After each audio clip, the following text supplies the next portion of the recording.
Yes, people. Welcome to LFC Red Forever channel. We're growing. Thank you for the subscription the other day, people. It helps this channel a lot. Each subscription we get, the better for the channel as well. Much appreciated for all the people that's tuning in. We're doing a preview, Liverpool versus Wolverhampton at Anfield on Wednesday. So let's do this, people. Let's do this. Hello, everybody. Like, subscribe and hit that notification bell for daily contents.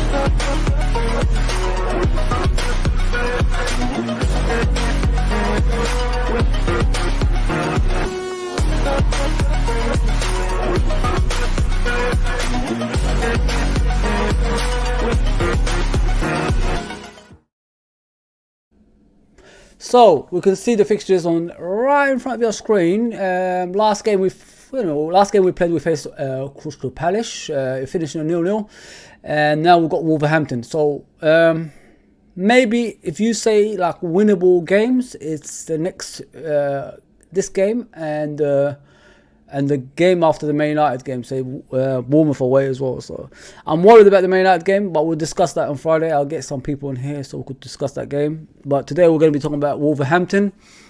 And it ain't going to be an easy game, let's just be honest there. They've beaten us already 3-0 at their ground. And it just doesn't get any better, does it, this season as we go along? Because if you look at the Crystal Palace game, that's a winnable game in most circumstances, if you know what I mean, people. And we didn't win. We got a draw. A lot of people are saying a draw is a good result. So if you can't beat the teams that you're supposed to beat, what's it going to be when you face the harder teams than that team, if you know what I mean? So it's a long season. It's a lots to do. And if we want to qualify for the Champions League spots, we've got to start winning soon, innit? We've got to go on a run. We've got to show the people that we're here and we're not going anywhere. But it's tough. It's a tough time to be a Liverpool fan, and it's a tough time for the football club as well. Especially when you don't sign the players that you want, innit? If you don't sign the right players for the team to make it more attractive in the future, and competing for positions in the team gets stuck. So that's what's happening right now. The players are getting stuck. So let's talk about the game.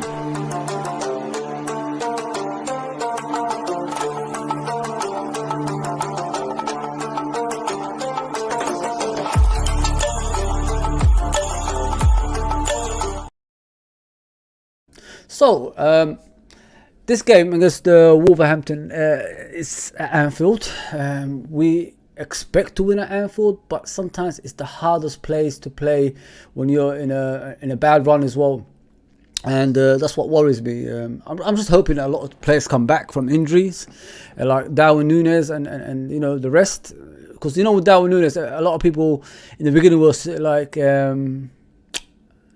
had doubts about Darwin Núñez, and now I think they come across. Hang on, people, let me just.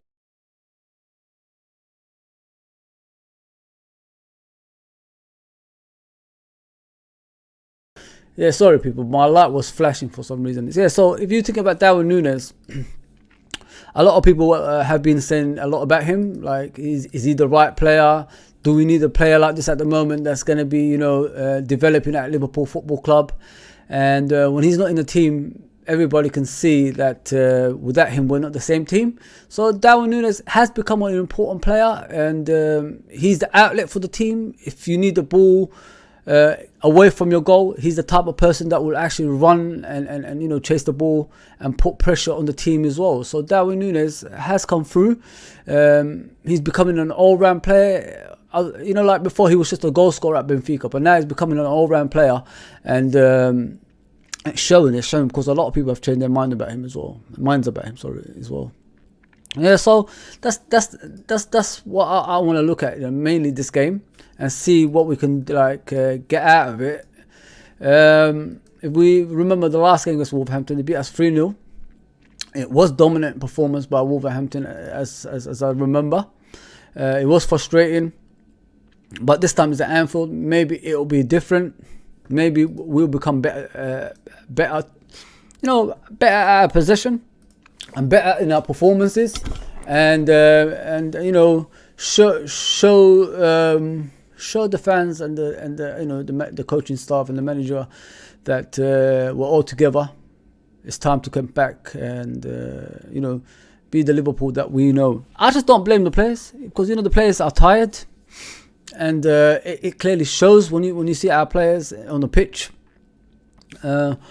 It's not the same tenacity. It's not the same hunger and all that stuff that we used to have in the past, man. It's hard to watch, because team full of winners and struggling on the pitch, it's not a good scene, you know what I mean? And especially when your arch rivals are in the Premier League and doing better. Man United have won the League Cup yesterday, and by any means necessary, they enjoy where you are in the league, as we can see. So it's a worrying scene, isn't it? It's a worrying scene. Like if Liverpool's at the top, they don't really, compared to other teams, they don't really look down and say, if we're looking down there, Man United is coming up, or Arsenal's coming up, Man City's coming up. We don't really concentrate on things like that. But if it's the other way around, these teams will actually concentrate on us and make sure that we're down there. Like, there's a reason we're 7th, you know what I mean? Because they're not letting up.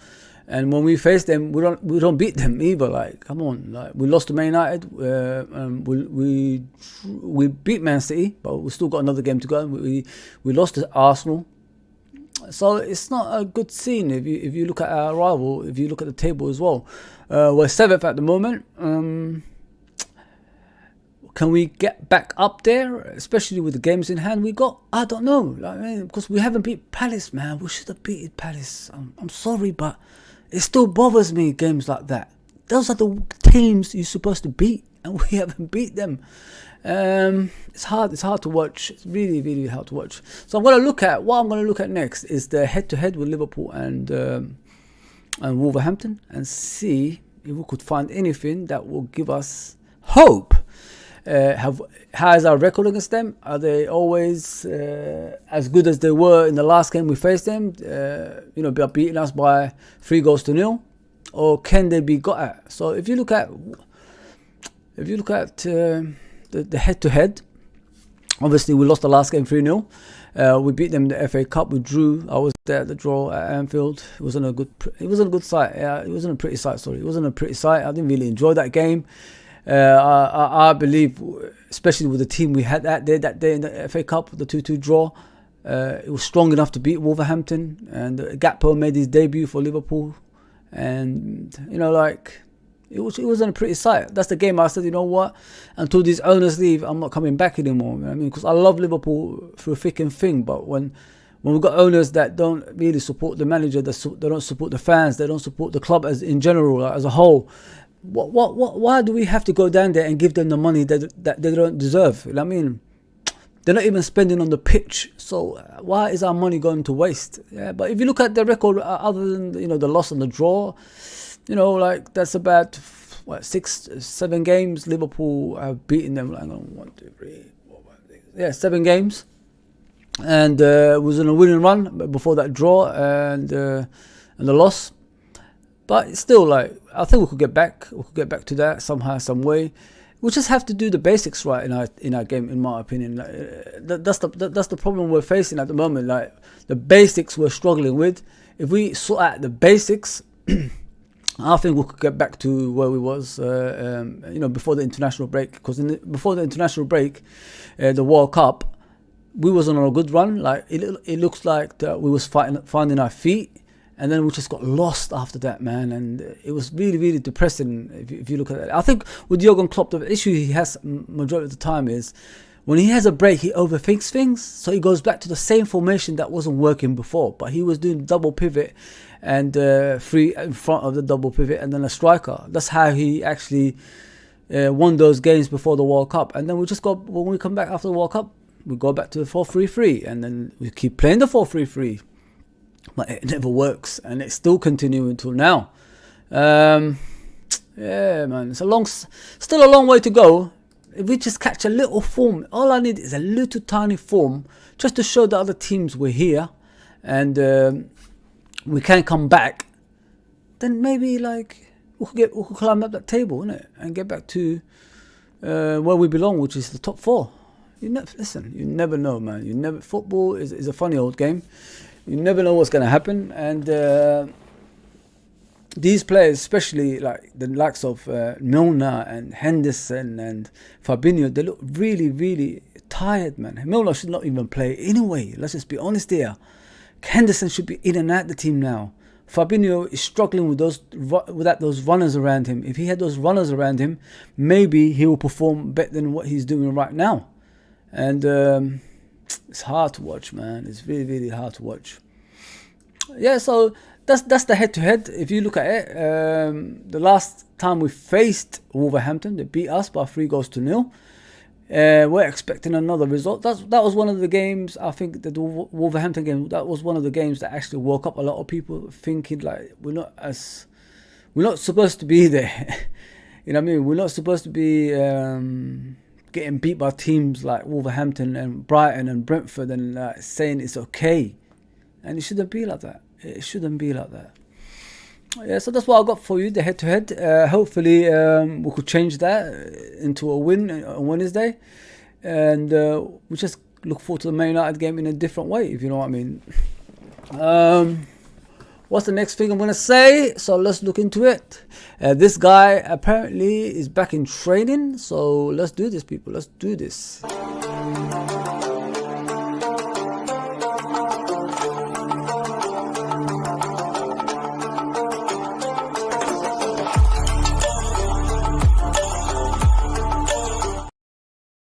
So Konate is back in training, as well as Darwin Núñez as well. Darwin Núñez was just like a little pain on his shoulder, as we saw against Newcastle. That was the issue with him.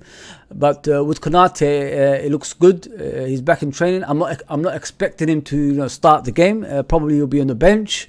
That's the most important thing with Konate. So let's just hope he actually makes the bench against Wolverhampton in the weekday, and then hopefully in the weekend he'll be in contention to start for Liverpool against Manchester United, which is a very, very, very important game. So against Wolves, we have to pick up the 3 points. If we don't pick up the 3 points, any hope of top 4, I think, will disappear after that.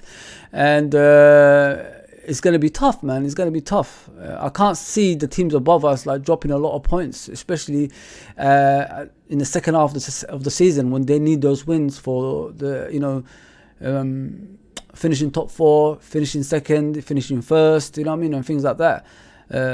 It's a tough season, people. It's a tough season.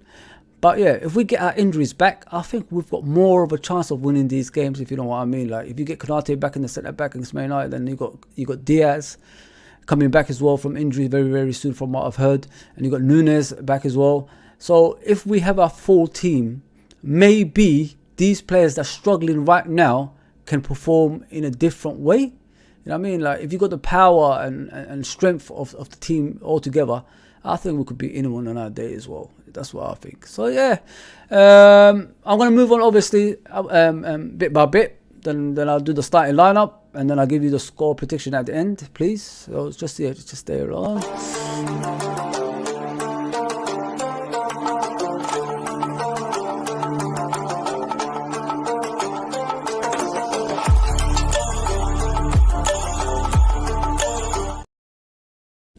So Klopp has to make some changes, you know what I mean?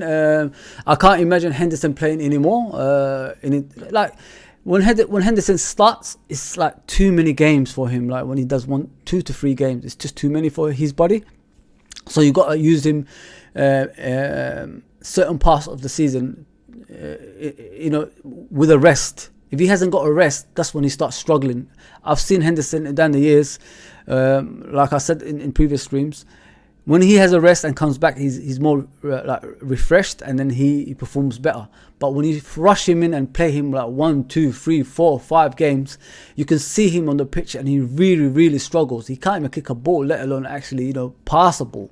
So that's the thing with the likes of Henderson and Milner coming in still at his age. Although he was man of the match in the last game, it's not the way to go about it, people, man. Milner is not. It's not he should not be starting games. I'm sorry. Like if our boss is sending a message like this, and if you listen to his press conference in the previous game, he said it. Like he said, the reasons we're in this situation is because we haven't got a strength and depth in the team, and that's why he signed his contract, because he noticed, like, if he leaves, the people will ask for him back. So it's better rebuilding and then putting us in a good place in the league, just in general overall in the club. So he could probably walk away one day with his head held high. That's what he said, as I remember on the actual. Just look at the press conference, people. Listen to what he says, but don't listen to it the way you see it. Look, put another objective to it. Like, just look around the actual message he's sending out. Then it shows you, like, he's saying, these owners don't spend the money that I want, so we have to rebuild in a different way to other teams. And it's understandable, because if you look at Jurgen Klopp, he signed this contract. He knew what he signed up for, which is sell to buy. We're not gonna we're not gonna be like other clubs that's gonna be splashing cash on a regular basis. So if you sign that contract with these owners, this is the actual way of thinking. You're not going to put them out on the press and saying they're bad owners, they're rubbish, or and all that stuff. You're going to have to send your message in a way where all the people can see, you know what I mean, and understand why you guys are struggling on the pitch, which I did. That's the first time in a long time I actually watched a press conference to the fullest, and I understood where he's coming from. And people misunderstand what he says. When he says you're spoiled and all that stuff, don't forget, like, this guy's not English. His language might come out wrong sometimes. He knows what Liverpool Football Club is all about. When he won the league, he told you what Liverpool Football Club is all about. It's winning and winning titles. That's our tradition. That's where we come from. And he explains that every single time he talks about this football club. But when he says spoiled, he doesn't mean it that way. At first I said, what? You really saying we're spoiled? But if you look at the actual interview in a full, you understand where it's coming from. So yeah, I'm going to move on to the starting lineup. And then there's one more thing.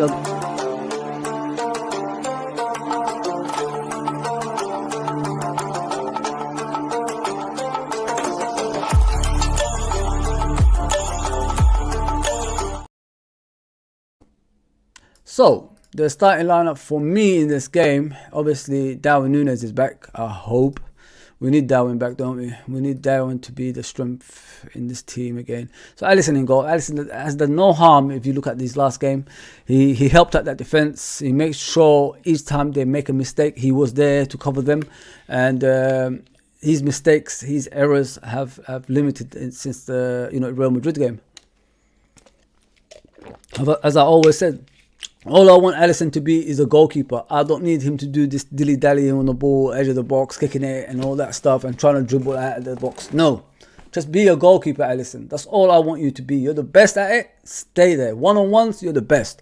But the rest of your game, just be a goalkeeper. I don't need you to dribble. I don't need no goalkeeper doing a Maradona from his box. I'm sorry. We've got to move away from that. Right back, obviously Trent. Although he's been taken off in the last game and he was upset, I didn't really blame him for a lot of things, but it's understandable that he's been taken off because he wasn't creating. They were attacking his side majority of the game. And but when you take off the likes of Trent, the creativity of the team disappears at the same time as well. So when we have no creativity coming from the fullbacks, there's no other avenues in that team that can create any goals. If you look at our actual starting lineups, Naby Keita doesn't create goals. Apart from Thiago, you look at Henderson, he doesn't create goals. Fabinho doesn't create goals. So the front three basically have to fend for themselves when Trent and Robertson don't actually create. So next season, that's what we've got to work on. We need to manage our players' time on the pitch, and we need to get more creative players in that pitch so they could get help. from other avenues. If we keep asking Trent and Robertson to keep creating, how about when they get marked out? Who else is going to create the chances? We can see this season, nobody else.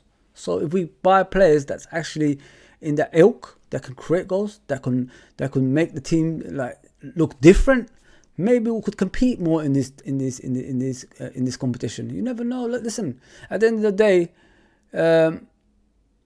you could play a formation for so long, but once it gets found out, it's going to be tough to keep maintaining that, especially when you haven't got strength and depth in the pitch. Yeah, so yeah, Matip, he's done good. Don't get me wrong. Compared to Gomez, I thought Matip was fantastic. Other than like bit of like ball controls that he was struggling with. But yeah, I'll play him again. They kept a clean sheet. The back four has to be the same. They kept a clean sheet. Van Dijk, I thought he was the best out of all of them. I thought he was back to his like normal self. But like he said, he's not a machine. He can't keep producing the same thing every single time. Robertson, he was more or less like Trent. I didn't really find him. I didn't find him entertaining. I didn't find him like he was creating goals. I didn't find him like he was doing more than usual. He was just there. He was just there like just a player trying to keep a clean sheet. There was nothing else coming after that. Crosses were poor. Ball retention sometimes was poor. Passing is the same as always. Like he's either gonna kick it off or kick it to the player, or put the player in danger. That's Robertson. You know what I mean? Things ain't ever gonna change with him as a player in his position as well. So like I don't know what's happened to Oxlade, the likes of Oxlade, and players like that. But things have to change. Things have to change in this game. I think we should bring Fabinho back in that role. Although he's not having a great season, but his positioning, especially in front of that defense, is needed now. Like it's time to like have a word with him. Tell him what his importance is, like what he has to do in this team, and how important, obviously, in that role he has to be now. Like there's no sugarcoating it anymore. He either has to perform, or in the summer we need to get someone that's going to take his place and he can compete with at the same time as well. You know what I mean? So it's hard to watch Fabinho, man. Fabinho is really, really struggling this season, people, and people can't see it. Like I don't know what more to say about Fabinho. He's very slow. He's very slow. He's even when he turns, like it looks like an old man turning. He doesn't look like a guy who's in his 20s and all that. It's crazy stuff, man. Crazy stuff. On the right hand side of the midfield, that's a tough one. Obviously, Thiago's still out. He's going to be out for a while. Because it's tough. Henderson has to be like obviously rested. He can't play anymore. I'm sorry, guys. Henderson has to be rested now. Like he can't even do the basics anymore, man. It's tired. When you're asking the likes of Milner to play, you know the team is struggling, isn't it? Let's be honest here. The team is struggling because Milner has to play. If Milner is playing, that means the team is struggling, in my opinion. I'll bring Besiktas back. I thought this player was outstanding before the Real Madrid game. I think the Real Madrid game was one game too many.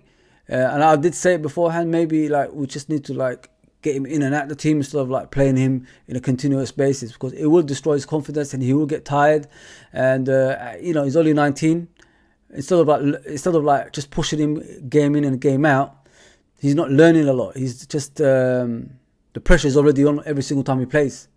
When he's on the bench, maybe he could see from the sidelines what is going on, where he has to position himself, how can he improve in the games, and things like that. So yeah, I think Besiktas should come back in, and Henderson should rest, should be on the bench, as maybe about 60 minutes if the game is clear of Wolverhampton, or like it's a 0-0 draw or something like that. Then he could bring the other guys in, because it's 5 substitutions in the Premier League now. It's no more like 3. So 5 substitutes, you could actually change and all that stuff. Gakpo still in that role. He's learning. I mean, and someone's got to replace Firmino eventually, or I could bring Firmino on and rest Gakpo.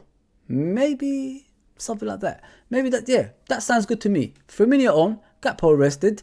Darwin Núñez should be alright for this game from what I've heard. Where is it? Oh, there it is. So, and then Salah. But the thing with Salah is, I thought he had a good game against Palace. but he's still got to improve. I mean, and for a guy that's getting all that money, and there's no money anymore, there's no Ronaldo anymore. So those important players are no longer in the team, and Firmino is in and out of the team. He has to take responsibility as a leader, and tell everyone, let's do this. Let's get behind each other and let's win games. And I mean, that's what he needs to do. If you can't score goals, create goals. If you can't create goals, be an inspiration for the team. Make sure everybody's in position. Make sure that you start the defending from the front and run about and show them that the leadership that we need on that pitch as well. That's what he needs to do. I mean, but he doesn't show that. Sometimes, with these high-paid players who only think about themselves, it's just it's bad, because you're getting all that money, but where is the actual inspiration for the team? You know what I mean? Like, we need inspiration. We need someone who's going to lead us. Get the fans up for the game. Let the fans come behind you and be with you. But it's not happening. And a lot of people are saying actually Salah could be sold in the summer. And I won't even object to that. I mean, if we have to rebuild, we have to rebuild. I mean, it's not like the owners are going to spend any money. Maybe you have to sell your assets to get to that position again. We did it before. Why can't we do it again with the younger players? You know what I mean? And yeah, Darwin Núñez is back. The guy causes havoc, and we can't argue about Darwin Núñez anymore. Like, I can see the improvements a lot. And he's scoring the goals. He's creating problems for the opponents. When he's not in the team, you see there's a big gap there. And the poor kid, man, I felt sorry for him in the beginning of the season when people were having a go at him. It's not his fault. He's cost 80 million. I mean, it's Liverpool that paid that money. It's their fault. It's not his fault. Yeah, so that's my starting lineup for the game. I'll bring Firmino back in instead of Gakpo. Let Gakpo rest. Let Gakpo watch from the sidelines, learn his trade. And this is, the master is back in his position. We talk about Firmino like he's about 100 years old. He's only, 31? So he's still got like a couple of years left in the game. Maybe Firmino could just show him like what he does here, link up with the other players. Maybe Firmino's he has to show him things like that. You know what I mean? So I could see that happening in this game. And yeah, just tell, if I was the manager, if I was the coaching staff, tell Gakpo, just watch Firmino, watch his movements. Although it's not as it used to be, but just watch it. We'll show you the videos, what he used to do in the past. And then you could take that into your game and add the quality you got with that as well. So that can happen. That can happen, man. That's how you teach footballers, don't you? If you're a coach, that's how you teach footballers. So this is my starting lineup, people. I hope you enjoyed it. And I'll move on to the last bit, which is nothing to do with the game, but it's got to do with the obviously.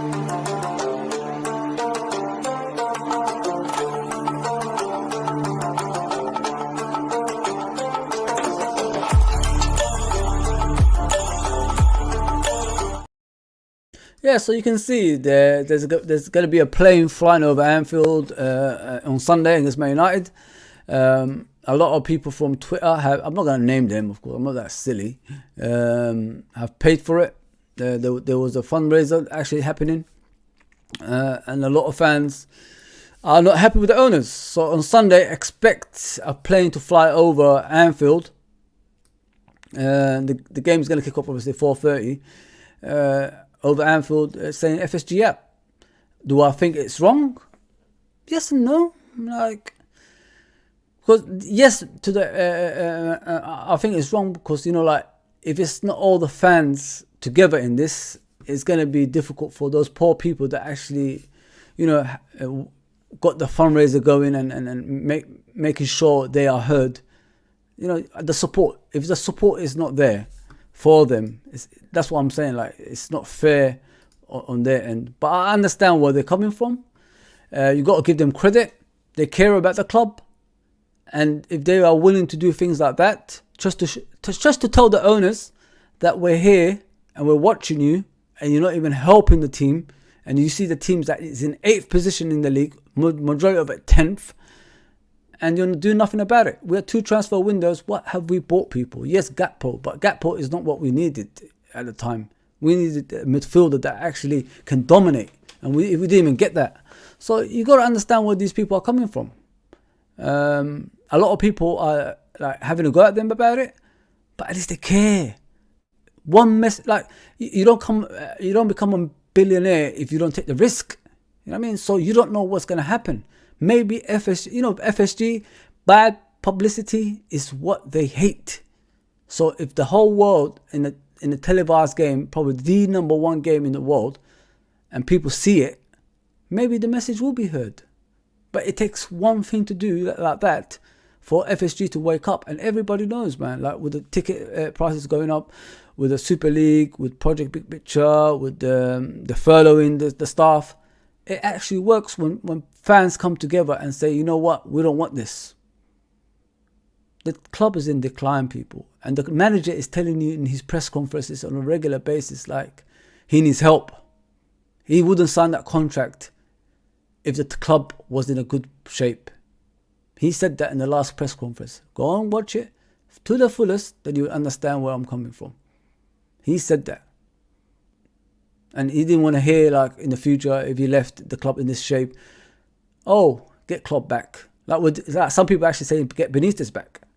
I mean, that can happen in football. It's a worrying thing. And he even said that in his press conference, we have to sell to buy again in the summer in order for us to get money coming to the club. And do you guys want to be like this for the rest of your life? Sell to buy, sell to buy. And then probably the manager, he will reach his limit and just walk out. We can't get any better manager than Klopp, people. Honest to God, we can't get any better manager than Klopp. We've tried. We've tried Graham Souness. We've tried Roy Evans. We've tried Gerard Houllier and Roy Evans together. We tried Houllier on his own. We tried Benitez. We tried Roy Hodgson. We tried Kenny coming back for the second spell. We tried with Brendan Rodgers. We tried with Klopp now, who's won us all. But that risk that you take can last for so long when you come up with your American thing. Like, every risks in the beginning it can work, can't it? But how long does it take until it gets found out and it disappears? That's what I'm trying to tell you, people. Like 7 years is long enough with the same risk.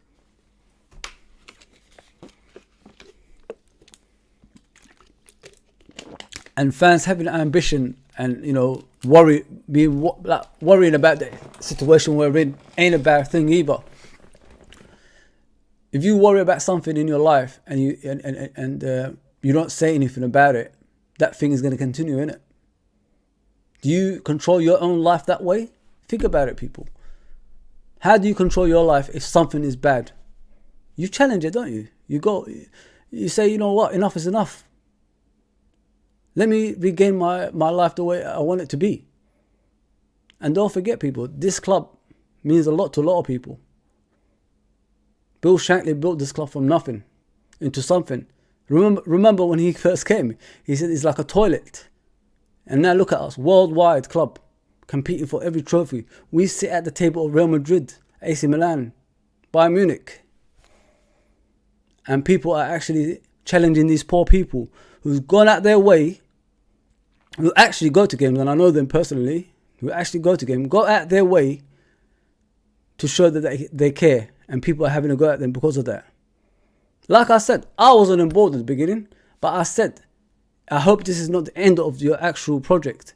There has to be a structure in place for you to challenge these owners so we can all stick together after that, if they don't listen in the first instant.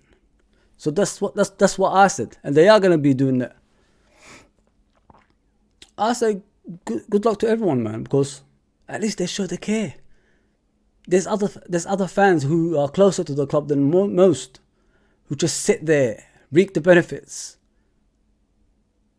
don't care. They're past caring. I'm saying, like, they're not even a fan channels anymore, or they don't even represent the fans anymore. They're up there promoting the club's stuff,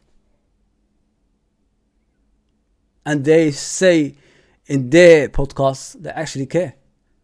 No fan, listen, if Americans say to us on a continuous basis, people from our owner's country, people from their city in Boston, say to us on a continuous basis that they are bad owners, what more evidence do you need, like, than that? We're Liverpool Football Club. We always say justice for the 96 or 97 now. We always say things like that, and we want the whole world to believe us, like in that way. Why can't we believe people from their own country who put them out there and say they're destroying your club, they will ruin your club eventually? I mean, why can't we listen to them as well? We want the world to listen to us, so we should listen to people in the opposite direction as well. Come on, man. And then we can't have a go at these people that's actually trying to get these owners out. They're terrible owners, man. I just hope it works. I hope it works with this plane flying over Anfield on Sunday, because they deserve it, man. They don't have to do it. You know what I mean? They don't have to, but they care. That's the most important thing. 30 years, people, we've been without a title. Liverpool Football Club, 30 years without a title. If you told me when I was a kid you'd be without a title for 30 years, I said, you're joking, mate. I don't believe a word you're saying. But it happened. And we could wait another 30 years for the same thing to happen again. Because you've got to look at the other clubs. We're 7th in the league. You think those clubs are going to be staying around? They're going to improve even further. Fulham is above us. Come on, people, man. Look at the league. Fulham, Newcastle. Teams like that. Look at Newcastle now. Going to cup finals. And they're 5th in the league. Competing for 4th. It's crazy, man. It's crazy. And then people accept it like it's a norm for Liverpool Football Club. And use Bill Shankly quotes like it's losing is normality for Liverpool Football Club. Bill Shankly didn't say losing is acceptable. 2nd place is nothing, he said. Think about that. That's Bill Shankly saying 2nd place is nothing. That means 1st place is everything. It's crazy, man. Crazy, man. I just hope it works. I just hope these fans get their way. I'm supporting them 100%. And it doesn't stop there. I don't trust these owners. Even if they spend like bundles of cash in the summer, it doesn't mean they're going to stop there. There's always something behind their greed. Remember Wall Street, people. Greed is good. That's where they come from. Don't forget that. They're businessmen. Liverpool Football Club has become a business. It's not a club for the fans anymore. Our owners don't even interact with us. The only time they interact is when we're upset. So hopefully it'll work. And we get our club back to where it belongs. Because, in my opinion, we're falling way, way, way behind everybody else. And it's a scary thing, man. Scary! Alright, people. That's me done with my little rant. I gave you my starting lineup. I like this spontaneous thing. I mean, obviously, no comments. But still, I'll do it whenever I can. I'll put it out there. That's the channel I want to be. I don't want to be like always updating people when I'm coming on, all that stuff. Just check the channel, innit? Check the channel. Hit that notification bell. Like, subscribe and all that good stuff. And then you'll see me on. Alright, people. Take care. Thank you very much for tuning in. If you're watching this and you're a newcomer, please subscribe. And, all that good stuff. Alright, people. Take care.